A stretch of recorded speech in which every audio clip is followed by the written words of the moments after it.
Welcome to the Good Divorce Show, where we can help you learn how to navigate the journey of divorce with less conflict, less debt, and equip you not to just get divorced, but also learn how to be divorced. Your host, certified divorce coach Karen McNenny, shares her wealth of knowledge, gets advice from other relationship experts, and interviews couples who learn how to have a good divorce, so you can too. Now here's your host, Karen. Hello and welcome to the Good Divorce Show. I am your Good Divorce coach, Karen McNenny. Thanks for joining us today as we bring stories from not only professionals, but also families and individuals who've walked a journey just like you, listeners, bringing you hope that divorce can be done with less debt, destruction, and despair. Today, I am chatting with Merriam Saunders. She is a licensed marriage and family therapist, also a child custody recommending counselor for the Superior Court of California. We're going to hear more about that. In addition to her specialties in neurodevelopmental disorders and divorce, Merriam has authored several books on the topic, conducted numerous webinars and trainings, and teaches psychology at the graduate level. She is also a divorced mother of three wonderfully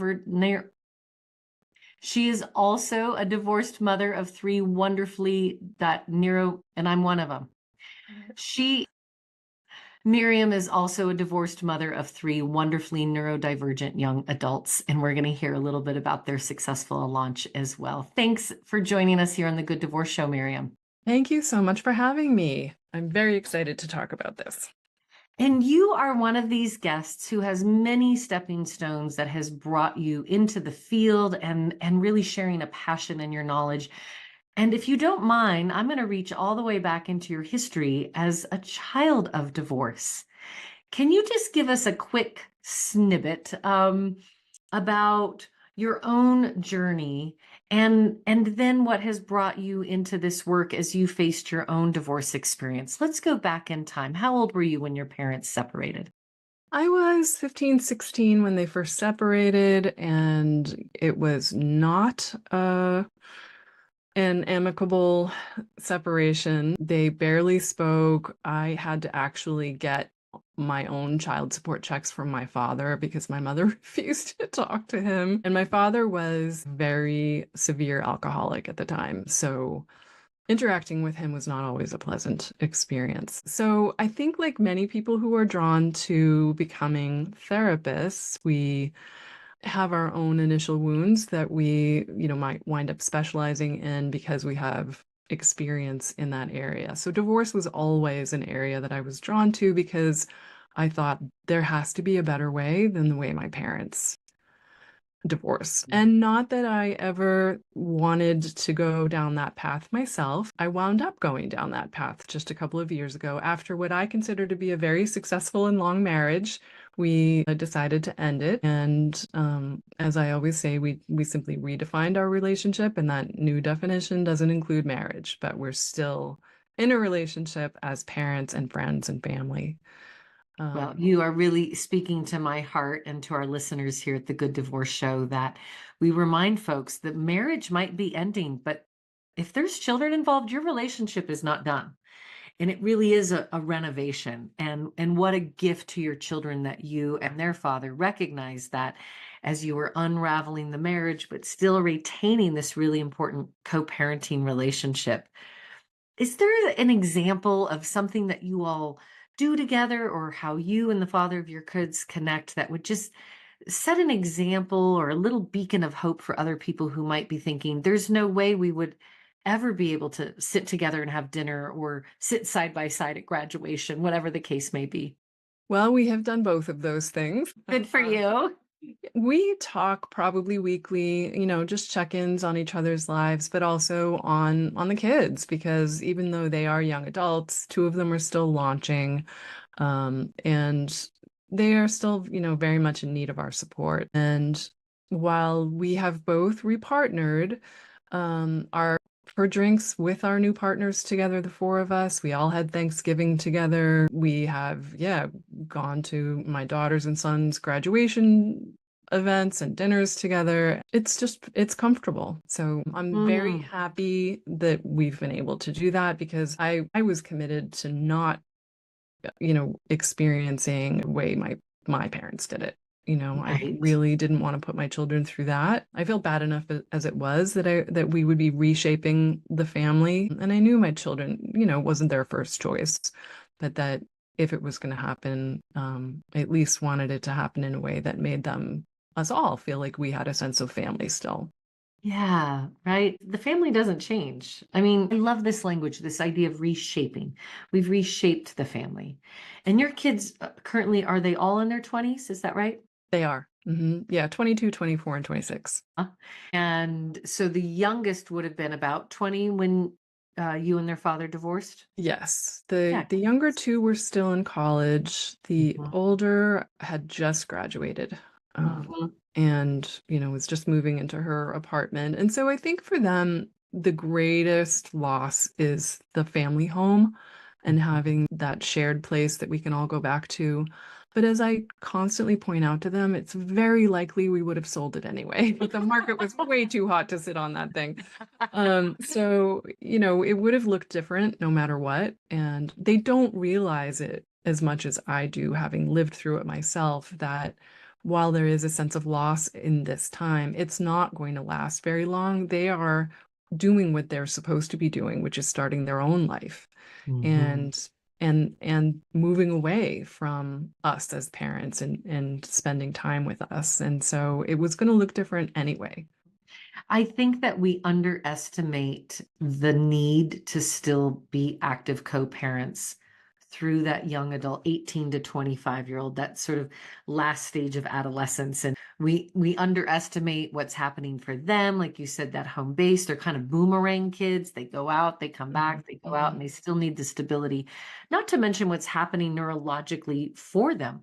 Would you just put your nerd cap on for us a moment as the Love to. neurodivergent expert? And when we talk about adolescence, often people just think, well, at 18, then we're done parenting.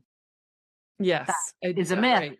I know. And I think there are a lot of people who think I'm probably headed for divorce, but I'm just going to wait until the kids go to college. And it's probably not going to be any less of a shock or any less challenging for the kids. In fact, if anything, it might be a little more or just very different anyway, because there is no home base for them to come to. They're going off living at college or whatever they choose to do. And during summer breaks, when everyone else goes home, their home might not be that same place. That can also delay grief and prolong it too, as their adjustment period might just be a little bit longer. And then in terms of neurotypical kids, their prefrontal cortex isn't really consolidating until the mid-20s anyway. So that sense of understanding consequences and being able to make thoughtful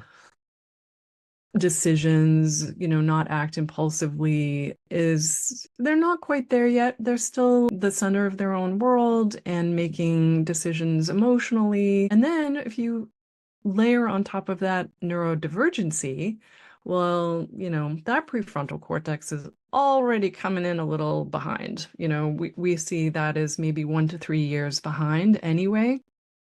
So your 18-year-old is really more like a 15-year-old Mhm. in their maturity and ability to organize their thoughts and um, pause Yeah. before acting. Right, right.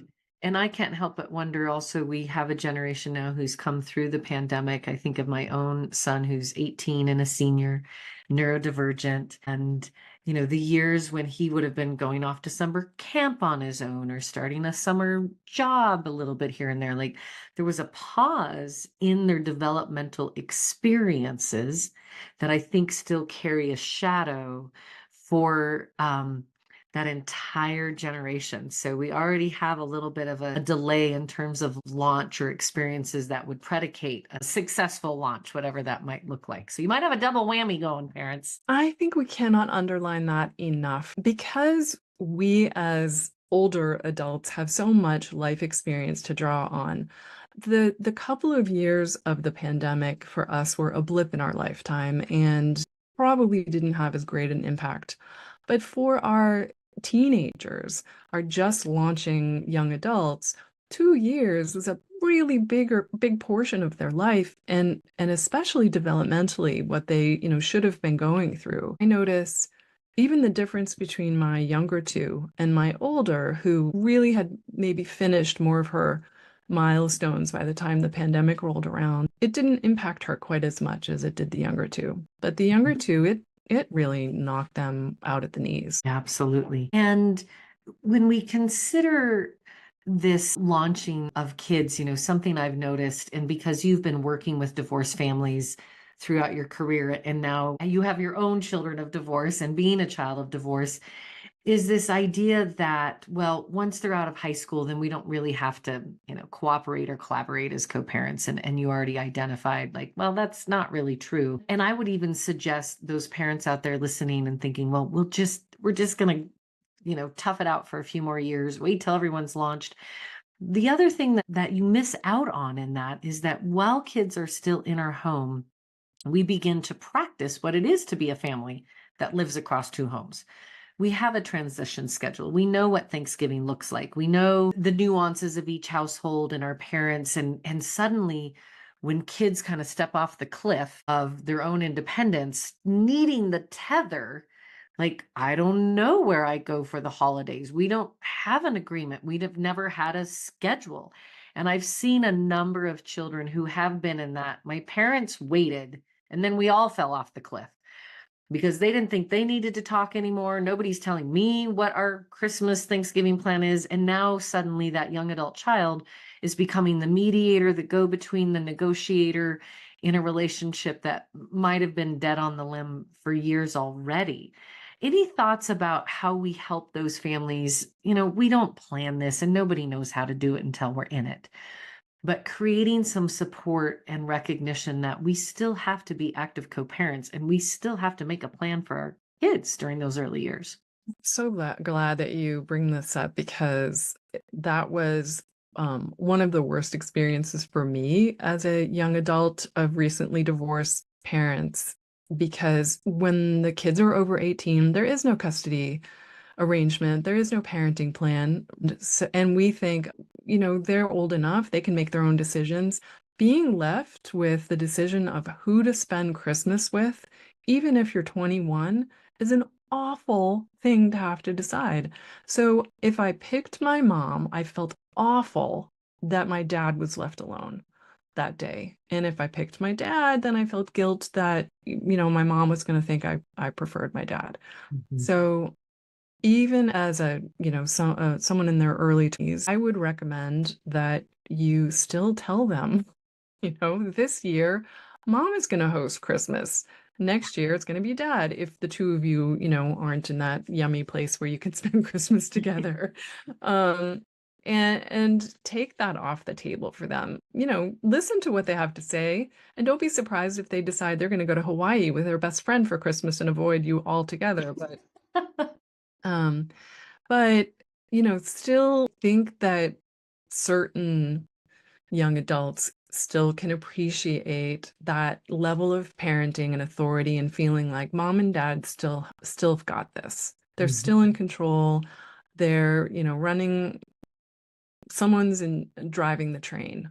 And it's Yes. not me, because Yes. I'm just learning how to drive it and it's scaring the pants off me. And furthermore, at any age, kids do not want to choose. And I think that's what you're emphasizing. When you were left with that place to choose, and whether it be holidays, I was just coaching a family, child launched to college, living on the dorm, on campus, all their stuff in one place for the first time in 12 years since they've been living across two homes. But year 2 decided, you know what? I'm not going to live on campus. The expense is a lot. I'm glad I had the experience. I'm going to live at home. Now I have to choose which home. Some parent is going to feel, but they were very clear, the child, like, I'm not going back and forth anymore. I'm over that. I'm over being the ping pong child. So you're all going to have to sort it, just deal. And sometimes there's one room or one home that's closer to campus, or one home that has more space, or one home where the beloved pet is, or closer to the dear friend.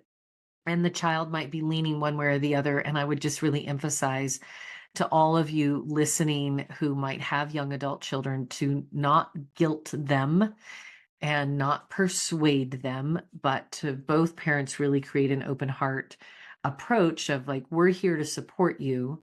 What's going to be best for you? Like always, we're putting you at the center of these decisions, not in the middle and not in Yeah. the war. Oh, I love the way you put that. Yeah, that's really a great way, a great message to give is that, we're all of our decisions are considering you, but they're Mhm. not, tugging at you.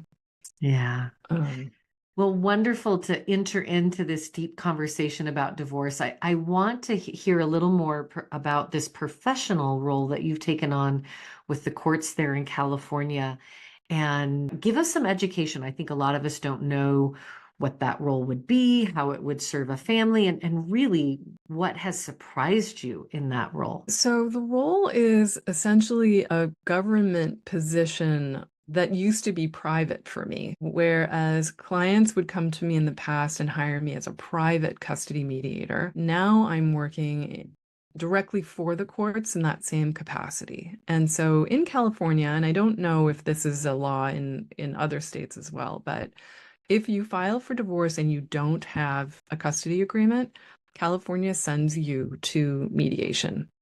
They want you to give you an opportunity to see if you can sort it out yourselves before standing before a judge, who, might impart that decision for you. And then in varying counties, there's also an opportunity for that mediator to perhaps talk to your children or the family therapist or teachers to gather more information. And then if the judge needs more information, they might send the party back to a recommending mediation session where if the couple still can't come to an agreement, then I will make a recommendation to the court on what I feel is in the children's best interest. So in private mediation, I never got to interface with the court, and I could work with a family for sometimes years if they just, Cannot figure lingered it and could out. not. Right. This is extremely brief. You have your 2 hours, and if we can hammer out an agreement, great. If not, the judge is going to do it for you, or maybe send you back to me, and then I'll make a recommendation. And either way, you're not deciding for yourself. Can you share a little bit of what are the criteria that you take into consideration when making a recommendation? It all has to be based on best interest of the child. So the factors are things like the child's age, stage of development, their attachment not only to their parents, but also to their current living arrangement. So current schedule, current school, current community, the parent's ability to care for the child, but also their willingness to facilitate the child's relationship with the other parent. And then any safety related concerns, ongoing substance use, any acts of domestic violence, child abuse, and things like that. Those are essentially the factors we look at. And the status quo is a big one. If you've been operating under something that the children have adjusted to, and then one parent wants to change that, we really need to see, well, why? What's the change in circumstance that would upset this apple cart and give us a good reason. And then I think one of the most challenging things to work on is when one parent wants to move far away. That tears at my heart so much. But we're seeing more and more of that because especially in California, it's just very expensive to live here. And after the pandemic in particular, things have just become even more expensive. Yes. And so people need to leave just to be able to support their families, but that's going to split the family even further. And Yeah. I think a lot of your California neighbors are becoming my Montana neighbors. yeah, yes, And frankly, I can't blame them, but we're getting a little crowded up here in the north. Which I say tongue in cheek because I think there's still only 1 million people in the entire state of Montana, which is right, right. Well, it's those 10-month winters. That's right. You got to be tough to come north. Well, what a heartfelt and important job to be helping families in determining some of those custody decisions, and really the heartbreak when families just can't come to terms on their own. And you're right, post-pandemic, more people can work remotely, they can find more locations where it might be less expensive. And then those become really big conversations for parents to have, and how we're going to maintain a relationship with both parents. You mentioned a little bit about, the normalcy and attachment.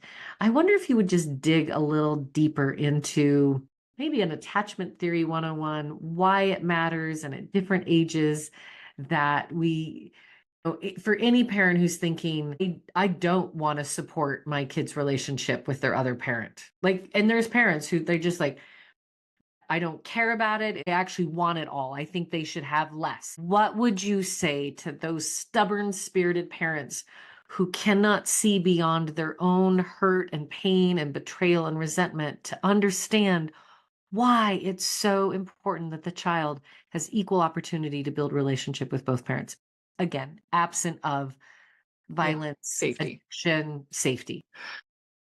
Well, I think it often falls on deaf ears, but there has been a lot of research that indicates that access to both parents shows the best outcomes for children developmentally as they get older. It helps them become emotionally intelligent adults, and it only helps them with their own relationships later in life. And I think that some parents feel as though the other parent maybe isn't as good of a parent, and so they use that as a reason why that parent shouldn't have as much time with the child. And that very well may be the case. That other parent just might not be as good a parent as you. But it isn't necessarily a bad thing for the child. They have to navigate a challenging relationship, maybe. They have to navigate a home that maybe doesn't do as much for them, which maybe in the end will help them become more self-reliant and independent. And giving that other parent an opportunity to spend time with the child only gives them practice to become, hopefully, we hope, a better parent. I do see a lot of what we call gatekeeping parents. Say more about that. It is, well, when the family was intact, we often make agreements, right? I'm going to be the primary caregiver parent, and you're going to be the parent maybe that goes out and into the workforce and brings the money. And even if we're both earning an income, oftentimes we divide the home life in certain ways. And so when a divorce happens, that parent who might have had the larger share of the home life responsibilities often feels very attached to them, speaking of attachment, and believes that the other parent just simply can't do them, doesn't know how. And then if you throw a neurodivergent child into the mix, where that primary parent really is the one who set up the systems, understands the child's diagnosis, is the one interfacing with therapists, there can become a lot of fear that the child might actually be somehow, in danger in the other family, because that other parent just hasn't really been the one involved, and they don't know how to do all the things. And then if you're not working together because you can't stand each other, then you might not want to share that information with the other parent because you can't stand them.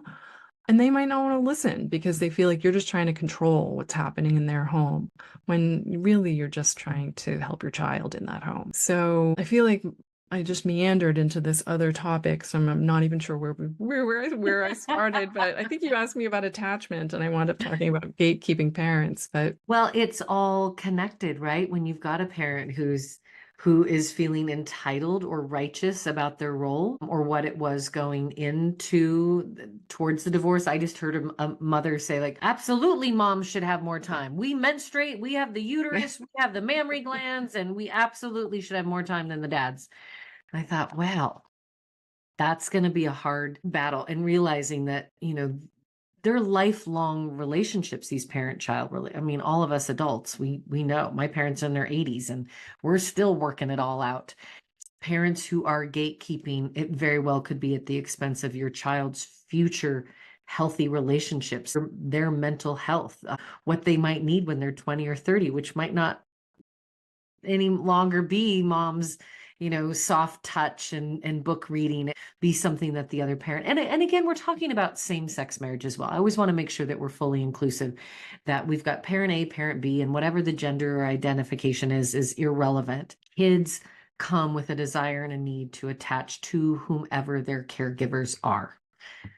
Yes, 100%. And I always, when I hear a should, like, well, mom should get more time, or I deserve more time, or I need more time, I want more time, I typically wind up saying, I don't care what you want, what you need, what you deserve. What we're talking about is your child and what your child needs and deserves. And because your marriage didn't work out does not mean that your child deserves any less time with either parent. So, we always have to reorient them to remembering that it's really no longer about you and what you want. Your decision was to change the shape of your family, but your child deserves to still have access to both parents. Absolutely. We are chatting today with Merriam Saunders. She is a licensed marriage and family therapist, but also comes with a unique specialty in raising neurodivergent children across 2 homes. And when we come back from the break, we're going to hear a little bit more about how to recognize neurodivergency in your children and what they need from both their parents across 2 homes so that they can continue to excel and grow and launch successfully into their young adult life. Stick with us here at the Good Divorce Show. We'll be right back.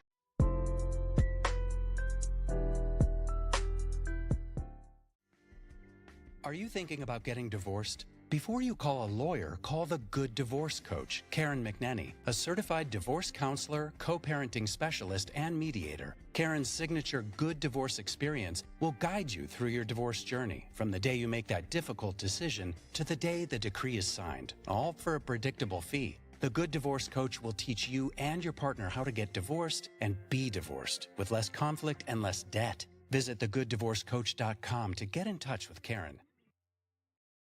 Now, back to the show with Karen.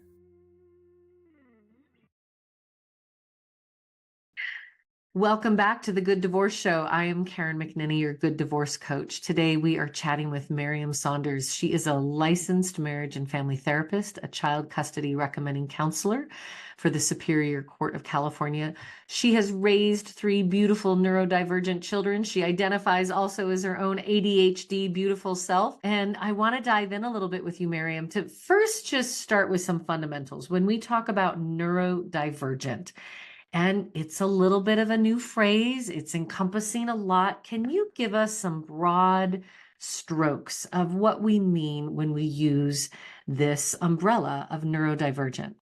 Yes, it's definitely a buzzword that I think can be a little bit confusing for people. So we are all neurodiverse, right? It basically just means we all have a brain and all of our brains are different, thus the diversity. Those of us that are in the majority are referred to as neurotypical. Our brains act in a way that, is expected and just typical. And then there are some of us who diverge a little bit from the typical. Those tend to be people with ADHD, autism spectrum disorder, and then there are those that might argue that OCD, Tourette's, and some other maybe anxiety disorders might also be under that umbrella of neurodivergence. But essentially means you still have a brain, it just acts a little bit differently than is expected, and that difference sometimes makes operating in a neurotypical world challenging. And so the more understanding we have of neurodivergence and the more space we make for people who are differently brained, the easier it will be for those people to operate in that world. And it's coming slowly but surely. Yes, I do think it's becoming more mainstream, more accepting, more accommodating, even recognizing that as a parent who's navigating neurodivergent within our own family. And, there was a time where we didn't have a diagnosis. We had some indicators. And I know families where there might be one parent who's really leaning into this process and recognition and wanting to get their child support. And there might be one parent who's like, whatever, they're just bouncy. They just are a daydreamer. They just fill in the blank. And we, as a result, don't necessarily get the support that that child needs. And now, if you put that family across two homes and you have one parent who's really devoted to supporting that child and recognizing their neurodivergence, and one family who's more dismissive about it. Have you run into that as well in your own practice? And what do we do with it when even the parents are not in agreement? Oh yeah, maybe just a little bit. So, the challenge is that if you have a child with a diagnosis of diabetes, or they need eyeglasses, those things are understandable. They're medically evident. But ADHD, autism, they result in a change in behavior. So the symptoms are typically noticeable differences in behavior. And because of that, we all have a tendency to think that behavior is something you can control. You're behaving one way, just don't do that. Behave differently, behave better. And what we fail to understand is that these behaviors are driven by a different brain, and that these children typically don't have control of those behaviors, not innately anyway. We really need to scaffold the learning around what to put in place to get a different set of behaviors. And then when you're talking about that prefrontal cortex that is, 3 years behind, oftentimes families have an expectation that this child should just be operating differently. You don't expect your 6-year-old to be operating in the world like a 3-year-old, but that's pretty much what their brain is doing. So even without a divorce, there are often parents who disagree because one who, maybe is staying at home and really seeing these behaviors throughout the day might be far more concerned than the other parent who might only be witnessing them for a couple of hours, or they're more the play parent and it's just not as noticeable for them. And so, you just need to learn to sit still, or, Right. you just need to focus and listen when I tell you the first time. And you just need to, oh my gosh, if only. I mean, if they could, why wouldn't they? Of course Why they wouldn't they? would. So That's right. then, And they wish they could. They're in their yeah, own frustration when everyone is telling them, like, just do it different. Why can't you? You should, right? Though those phrases, I think, just makes that child feel so disempowered. Like, yeah, I don't know why I can't. And then the self-loathing and the shame starts to build. And absolutely. no, that's not helpful. No, it's not. Self-esteem is the hardest hit usually with these kids, and one of the most important things to try to preserve. And so often you'll have one parent who's working really hard to try to accommodate things that these behaviors, put things in place to try to help scaffold their kids at home, and working with the schools to try to put things in place at school. And the other parent will think it's a crutch. They need to learn to do it on their own. But as I often say, if your child broke their leg, would you tell them they need to, learn to maneuver on their own, or would you give them crutches, right? There's nothing wrong. If they needed glasses, would you say, just try harder to see? No, you would never No. say that. You would get them glasses. So accommodations are just eyeglasses for ADHD. And one of the most important things, well, usually for most kids with ADHD, is a sense of routine, because their brain is struggling so much around organization. The more organization you can just environmentally put in place, the easier it will be for their brain to kind of get on board, because their brain can't do it on its own. And so if you then two households and one is very organized, there are a lot of, routine expectations, the child can kind of effortlessly glide and really learn and take the time to develop the skills that they need. If it's not mirrored in the other home, then the other home might represent chaos for that child. And it might be just harder for them to consolidate any gains over time. It's going to take them longer. So in an ideal world, if you can, try to be open to listening to each other, and especially listening to the parent who may have been on the front lines of this diagnosis. And instead of thinking that they're trying to control the way you parent in your home, if you can accept their help and listen to what is working for them, and maybe share what is or is not working for you, it's only going to help your child. It isn't about the other parent trying to control you. It is only about helping the child. Now, I just have to pause because I think that's just so important, Miriam. It is just because we already, by the very nature of living across two homes, there's all sorts of boundary making. Like, you're not in charge. If I want to feed him Fruit Loops, I'm going to feed him Fruit Loops. If I'm going to let him stay up late, I'm going to let him stay up late. Like, people they dig in their heels and like, my house, not yours. You're not in charge.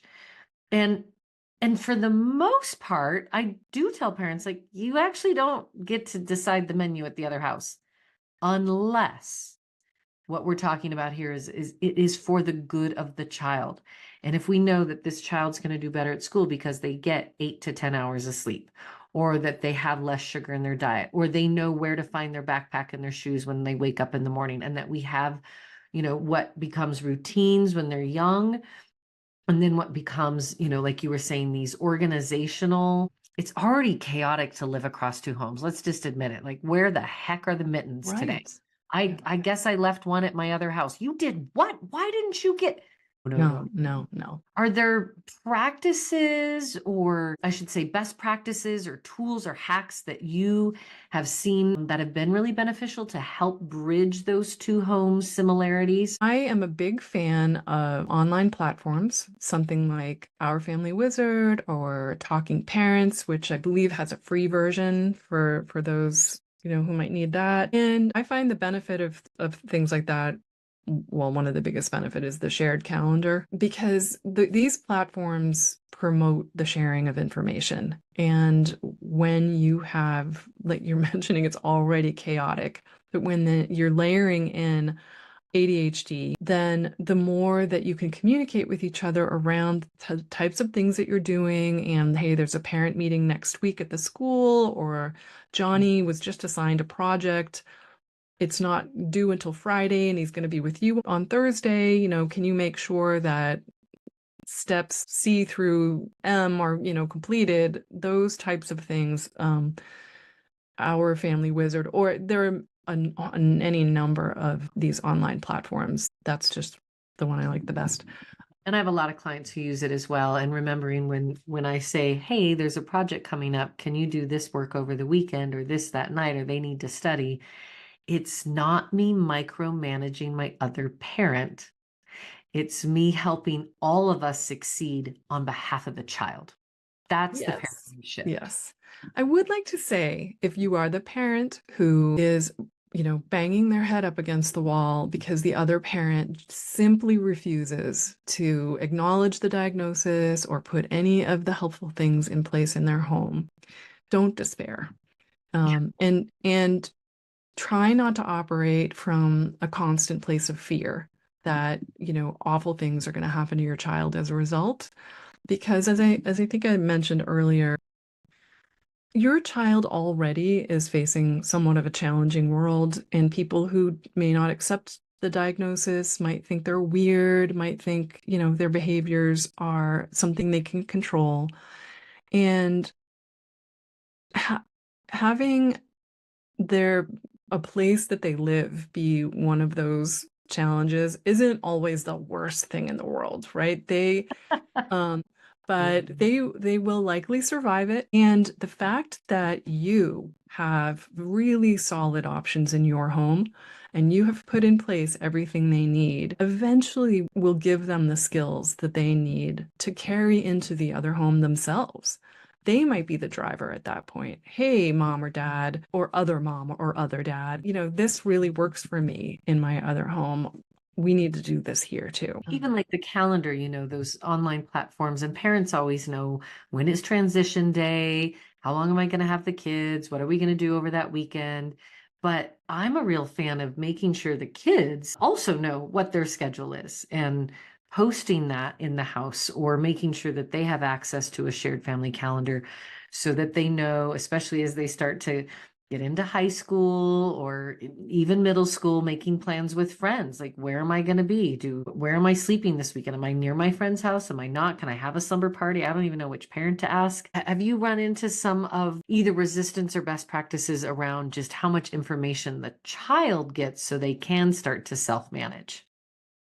Yes. Well, if your child is old enough and can access, an online shared calendar, then absolutely. I've also seen, there are low-tech options where you could simply put a paper calendar up on the Yeah. wall, and then even put a picture of your house and a picture of the other house on the calendar days where the child transitioned. And especially for a child that might run a little anxious, I think sometimes this can be really helpful for them to refer to. It gives them a sense of control because a lot of this leaves them feeling very out of control. A child with ADHD typically feels pretty out of control as it is. They can't even control their own brain and their own body most of the time. And now, they're living in two homes and they're having even less control. So giving them an opportunity to see a visual and an understanding of like, okay, I have 3 days here and then I go and see my other parent can ease that anxious feeling. But also sometimes be careful not to talk about things that are going to happen down the road too far in advance as well, because you can almost create fear and worry where you don't need to. So if it's something that they might be a little anxious about, don't give them too long of a runway to get anxious about it. I think there's real wisdom in that. And that's a little counterintuitive. So there's sort of a sweet spot for anxious kiddos of I'm giving you enough notice to prepare, but not so much that you spend the next month Ruminating about it. Yeah. just spinning, and churning and spinning and churning. Yeah, absolutely. And I recently saw, I don't know who makes it, but it is a technological calendar, but it hangs on the wall and it was really big and has lots of colors and it's supposed to be user friendly for children as well. So if you are interested in more in those technologies, it seems like there's a calendar you can put on your wall, but that you can change it online. And so that might be something that you could mirror across both homes as well. Mm-hmm. As you talk about kiddos and their anxiety and their busy brains and sometimes feeling out of control and trying to meet them and help them understand their own self, you have a wonderful passion for writing, and you've taken that writing and put it to good use and have several books for the adult as well as the youth audience. And I would just be delighted if you would share with our listeners your whole library and a little snippet so that folks can run down to their local bookstore, some online shop, but where we can find specifically your book resources. And then we'll talk about some of the other services and resources that you're providing to families. Oh, thank you. I love writing, definitely a passion. And I started writing almost as therapy after I put my kids to bed when they were little, because I had an idea for a book, just like everyone else. And it was awful. It was a young adult novel. It wasn't about vampires at least, but anyway. And then I wound up thinking my kids were in middle school and had ADHD, and there really wasn't a book for them where they could see themselves. The only representation of ADHD at the time was the lightning thief. But even that character, if you're familiar, his ADHD is because he's half Greek god. It wasn't even actually just ADHD. So I thought, well, that's, kids out there can't use that as an excuse. So I decided I would write a middle grade novel about a boy who has ADHD, but who also has a lot of other really wonderful qualities that wind up saving the day. So while he initially identifies as that kid who's always in trouble, it's his strengths that wind up getting everyone out of trouble at the end of the book. And he's also from divorced parents. So he's week on, week off, and there's a ticking clock because he's got to resolve his problems before he goes to dad's house the next week. And the parents don't get along and they don't agree about his ADHD diagnosis. Wow.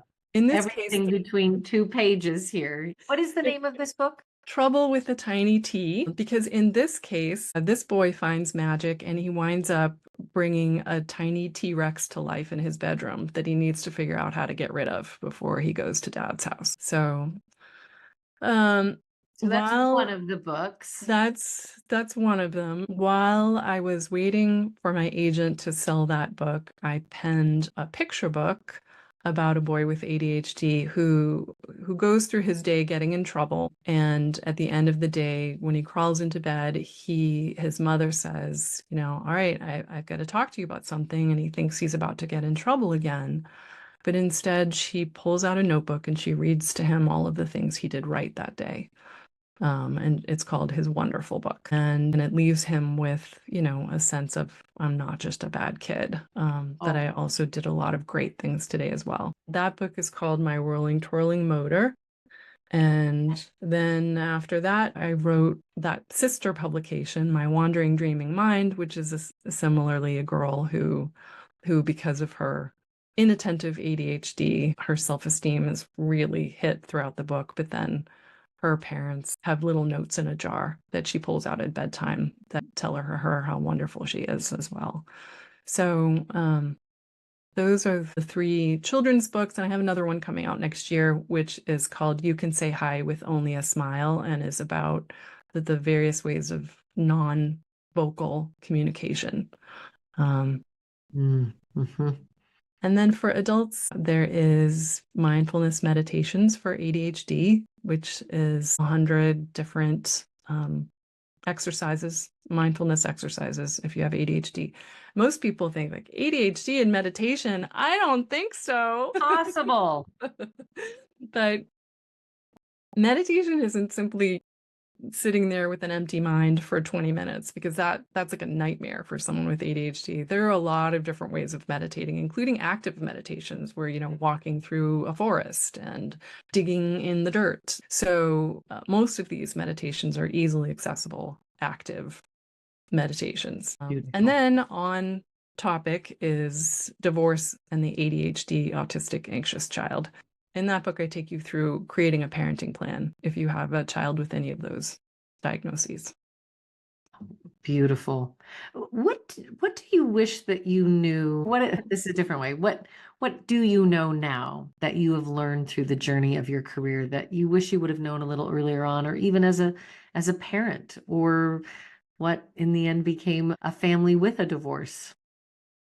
I feel like I spent far too much time in a place of fear when my children were younger, and so much worry about them when they are older, and fear of, parenting them correctly and helping them in the right ways to make sure that could shepherd them to the best adulthood possible. And I didn't realize how small amount of time they'd be young relative to the rest of our lives. Like, I'm going to spend a lot longer with them in an adult relationship than I ever did in relationship with them as children. So for me, wish I just relaxed a little bit more and played a little bit more and not felt like I needed to be the best parent all the time, and really just made space for them to be who they needed to be.